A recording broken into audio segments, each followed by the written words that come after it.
Hello everyone, we are back for the final video of E3. There was going to be more, but it was a bit of a mess, and obviously there was a backlog, so you might be like, I can hear a bit of a change in octave. Well, that's because during E3 I did have my first corona shot, like the first dose of the vaccine.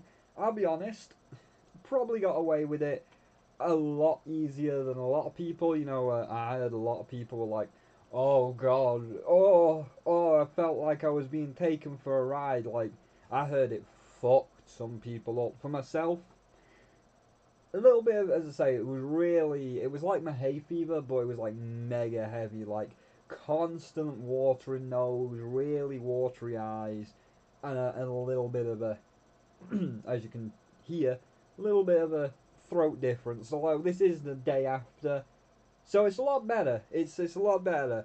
Like, I was only there for a day, and even then, yesterday, I just kind of played Sea of Thieves, and I was like, I feel a bit shit, but I'm mostly okay. But yeah, that's so if you're wondering, like, sounds a bit weird.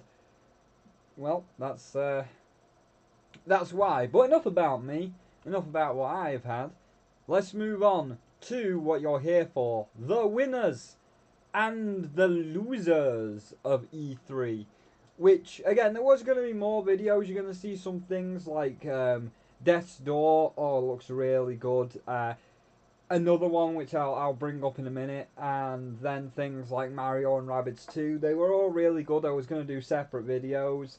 But as I say, like, during this E3, had my first dose of the vaccine, so it was just like the first day when all this was coming out, like, I wanna go in detail about Death's Door and Mario and Rabbids. I was like, I wanna do that, but I also don't really feel like it because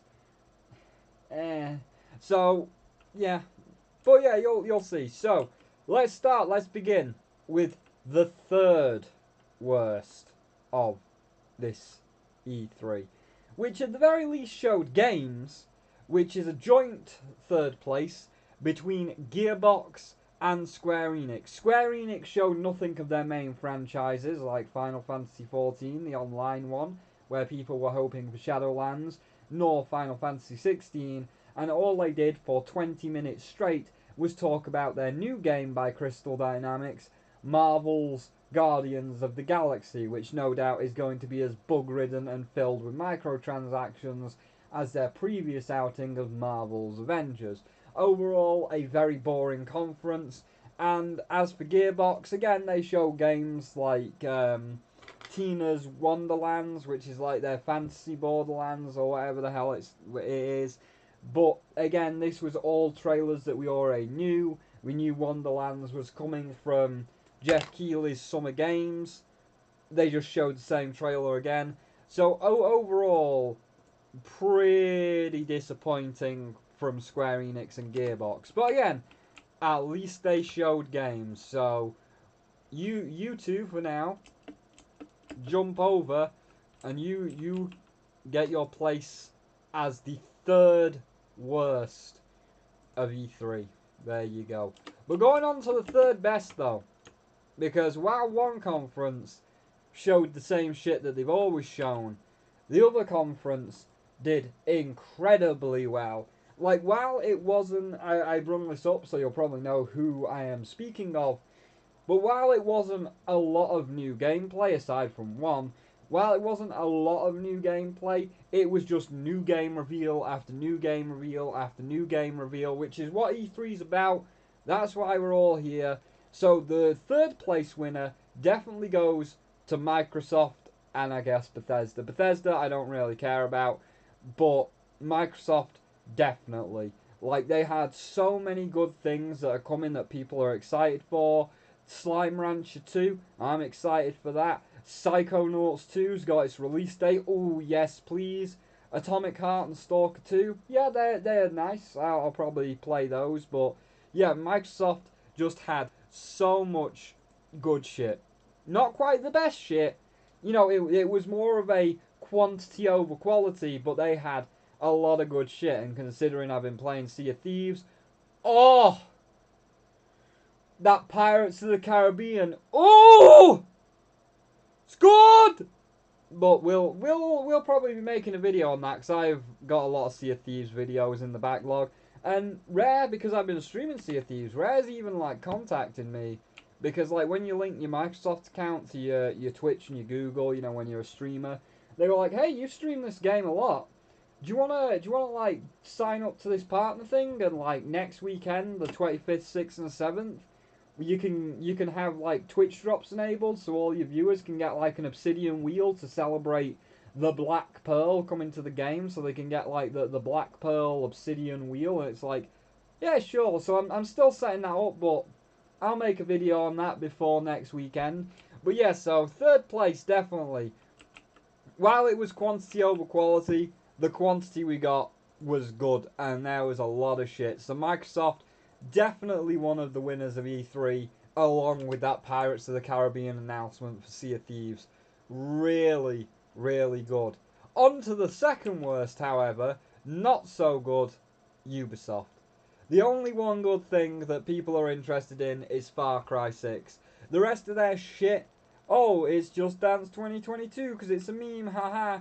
Oh, it's more Rainbow Six DLC, more microtransactions for their live service. Oh, it's where is it? It's fucking, I don't know. I didn't even pay attention to Ubisoft. They had like a bunch of, oh, Assassin's Creed Valhalla. That was one of them. Again, their live open world live service. Another set of DLC, another set of microtransactions. Yeah, Ubisoft really didn't bring anything special to the table. It was a bunch of garbage. But again, at least they showed games. It was micro-filled DLC. It was microtransaction DLC, so it's scummy games. But at least they showed games. But you're still shit. I mean, they did show that one, but I'm classing that in with Nintendo, to be honest. So yeah, let's go over to the second best, which is just coming over here. The second best definitely goes to Nintendo. They knocked it out the park for a lot of people. Myself, not so much. That's why it's only got second. You know, as you saw in the bad chest, there was WarioWare. I would just want Wario Land 5 or Wario Land 6 if we're calling Shake Dimension Wario Land 5. I would just like a Wario Land 5. I don't want to pay $60 for a bunch of garbage mini games.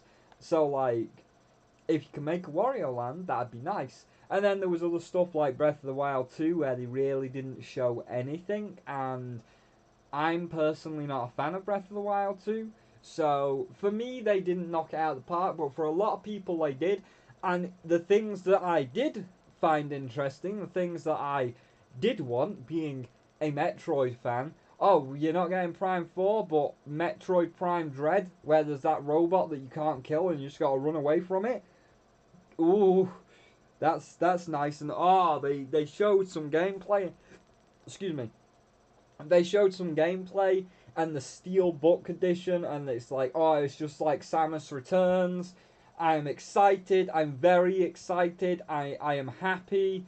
So like, yeah, there was Nintendo really knocked it out of the park. So, and Mario and Rabbids 2, Stars of Hope, it looks like they've evolved. They're not just doing the grid-based thing. It looks more free roaming.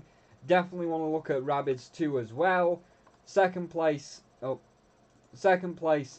definitely goes to Nintendo. If we had to say a company that won, as first place isn't a company, but if we had to say a company that won, it was definitely Nintendo that won E3.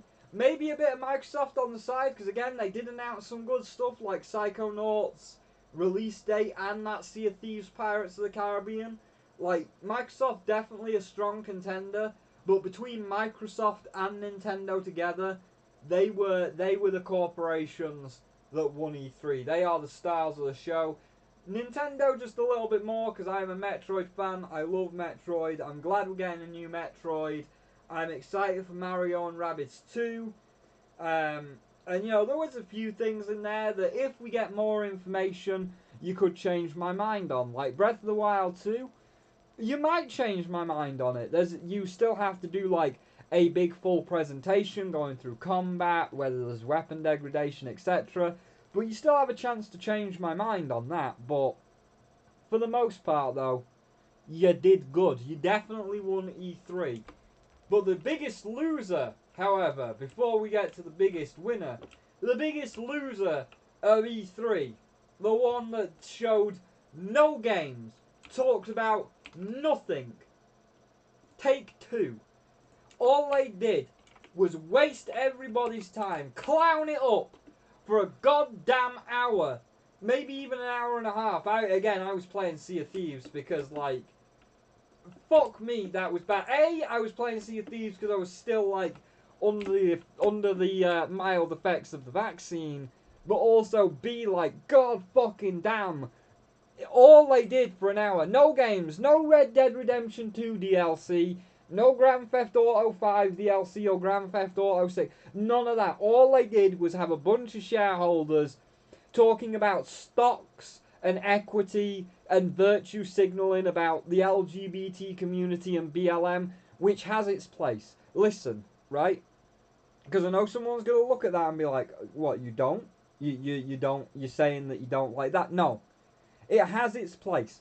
If you want to say, like, oh, you know, you come out in a little statement, you got your little rainbow badge, your little logo all rainbow, saying, like, we support this community, whether it be the LGBT community, Black Lives Matter, whoever. If you come out with your little pin on your stage and you're like, look at my pin, we support these people, but you're here to listen to what we have to advertise you, we're here for the product, that's fine. That's all you've got to do. You just got to be like, here's me little pin on me jacket, we support you, here's the games. But Take-Two, not only did they talk about stocks and share prices and all the other investor shit that nobody's there for, but the way that they tried to virtue signal even some of the people from those communities are just like, this does not represent us. This was fucking abysmal.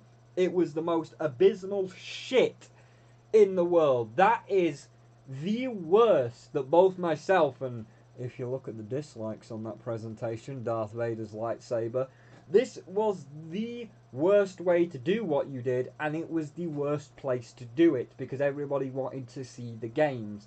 If this is all you're going to do, Take-Two, do not come back next year. Leave. Just go away. Leave Take-Two. Leave Strauss-Zelnick. We do not need your... We're not going to grab every last nickel.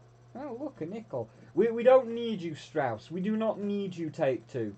If you're just going to do this next year, don't. Don't bother showing up. You wasted everybody's time. You clowned everybody for an hour. Worst game. Worst fucking part of E3. But on to positive news, we have the best. And the best goes to all the fantastic indie games that were shown off across the course of all of the days. We got so many good little indie games. You know, there is no news on Silksong, but Tunic is not dead. Oh my god, Tunic's not dead. I am so happy. I cannot wait to have a release date for Tunic. I can't wait to see that game like actually come out. Wizards or Death's Door looks like Titan Souls. Death's Door, definitely going to be checking that out. Death's Door looking fucking amazing. Wizard with a Gun, not so much. Like the open world survival looks a bit like Don't Starve. Don't know how they're going to handle that. But that song, ooh, really got me engaged.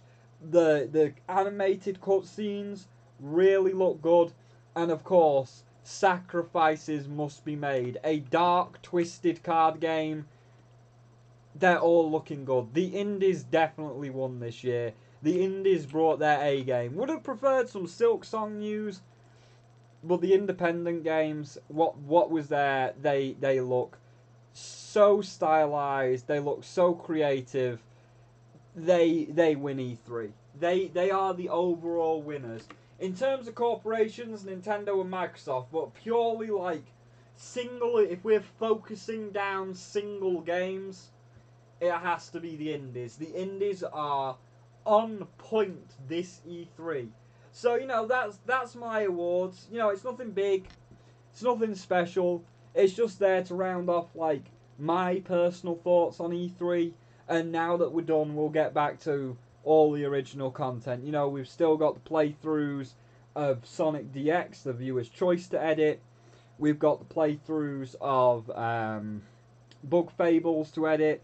I've got a Sea of Thieves playthrough, the story mode, and just dicking around with crypto and some other Sea of Thieves content. So yeah, you know, there's a lot. We've got Mario Chaos coming back. There's lots to get through. When some games like Skyward Sword coming out, I'll be doing a playthrough on stream of Skyward Sword. I'll be editing that.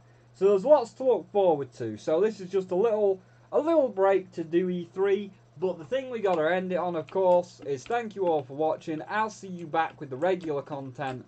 But first and foremost, these assholes, bring them all out.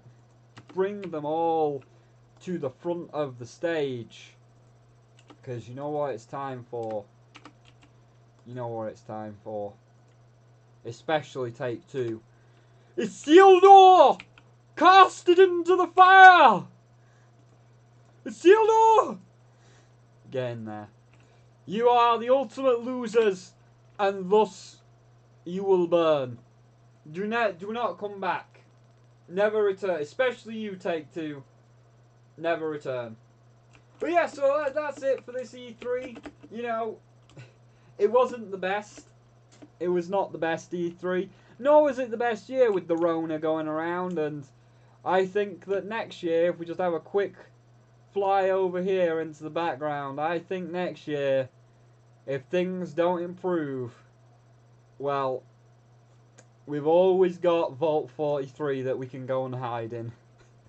So yeah, thank you all for watching, and I'll see all of you next time with the return of all the regular content.